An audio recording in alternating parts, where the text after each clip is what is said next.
first impressions. People live in I'm calling it the weakness of first impressions. Because it's actually a lot of judgment involved in first impressions. You've been trained to have first impressions. Your first impression should be the person's potential and destiny through the cross. Everybody has the value of the blood. So your first impression shouldn't be, boy, I don't know if I like their personality. That's judgmental. That's the fall of man, actually. And nobody really talks openly about that. We just think it's normal, but it's really not. It's prideful. It's actually judgmental. It's presumptuous. Well, they just kind of bother me a little, or they just get on my... Well, they don't bother Jesus. He hung on the cross and shed his blood for them. There's just some things in their life that need to maybe work out, get refined, fine-tuned, a sharpened edge, whatever. But it's not that they're repulsive. They're not repulsive to God. Don't let people become repulsive to you. Colossians 1 says that you were alienated and an enemy to God by the way your mind thought. Your mind was wicked in its core and in its works, thinking for itself, thinking against others, pride.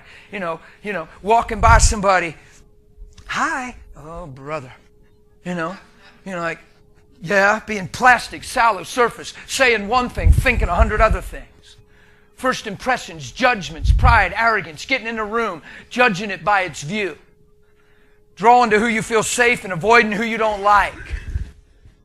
Come on, we all grew up that way. Self-conscious, self-centered, self-focused. Alienated and enemies to God by the way our minds worked.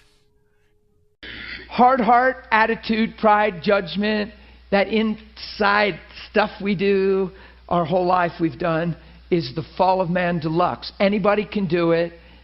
It doesn't make you special. It makes you fallen.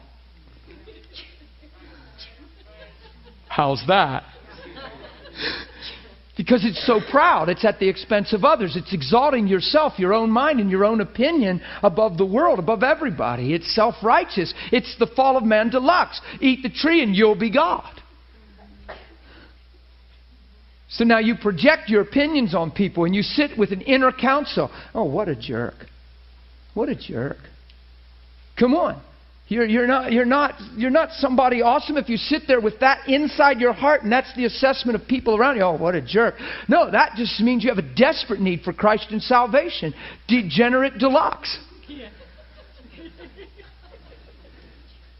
Well, that's right. Because what you're doing is you're valuing yourself above them apart from truth. Come on. If God lived in that eye, He'd look at the earth and say, what a bunch of jerks. They know what's right and can never get it right. What was I thinking? Why would I love them? Bunch of losers. Come on, that's what that mentality would suggest then.